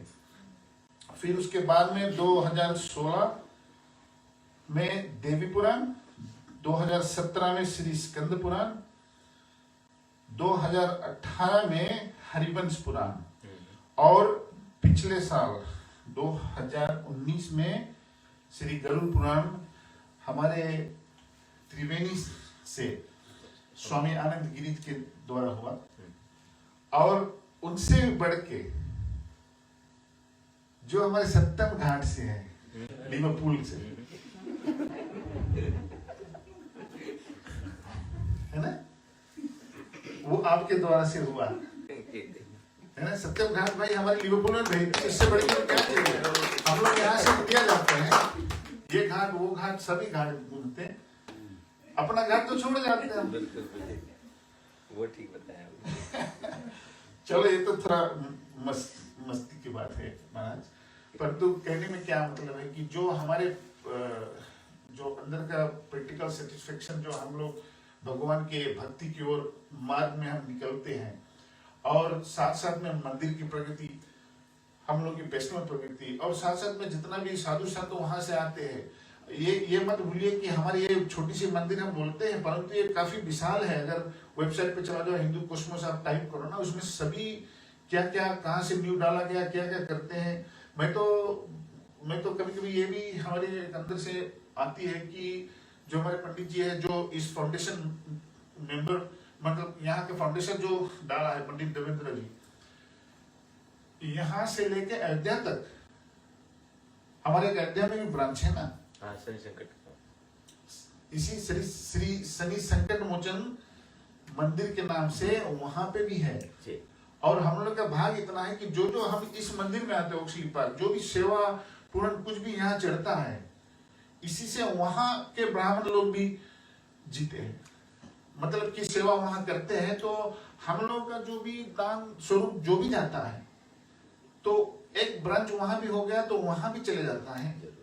चलो जो वैदिक मंत्र हम लोग यहाँ नहीं करते हैं, परंतु अभी से इस नारद पुराण में हम लोग देखे कि कल के जो पुरुष सूक्त का जो पाठ हुआ था, पंडित जी आए थे, ऐसे लग रहा कि यार इंडिया में बैठे हैं। अब ऐसे यहाँ सिडनी ऑस्ट्रेलिया में ये सब मिलने कहाँ है। अच्छा, इस मंदिर से एक और थोड़ा बड़ी चीज हमने देखा है कि जो इतना, जैसे नहीं कोविड-19 में सभी घर लॉकडाउन था यहाँ, मतलब घर से बाहर कोई निकलना नहीं चाहते, हम सब भयभीत हो गए, सब डर गए। परंतु ठाकुर जी की सेवा के लिए अगर देखा जाए महाराज, रेडियो सरगम के मार्ग से हम लोग जो भी अलाउड परफॉर्मेंस थे वहां, पंडित जी प्रवचन कर रहे थे अपना डिस्टेंस मेंटेन करते हुए, भरत जी थे, हम थे, शर्मिल थी, युतिका भी कभी काल के जो नंबर्स होना था, और कई लोगों को भी आना, साथ में मिलना। हम लोग इतना आभारी है कि सेवा वहां भी मिला रेडियो के मार्ग से। तो अच्छा लगता है कि ऐसे हमारे पुराण साल प्रति साल होते रहे। और एक बात और हम सोचते हैं कि जितना ये जो आज 6वां रात है, जितने लोग भी हम इस पुराण के प्रति भोजन प्रसाद महाप्रसाद के लिए जितना भी सेवा जहाँ से भी आए हैं, जिसका भी सेवा है, उन सब का हम आभारी है। इसी तो बात के लिए धन्यवाद।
सहज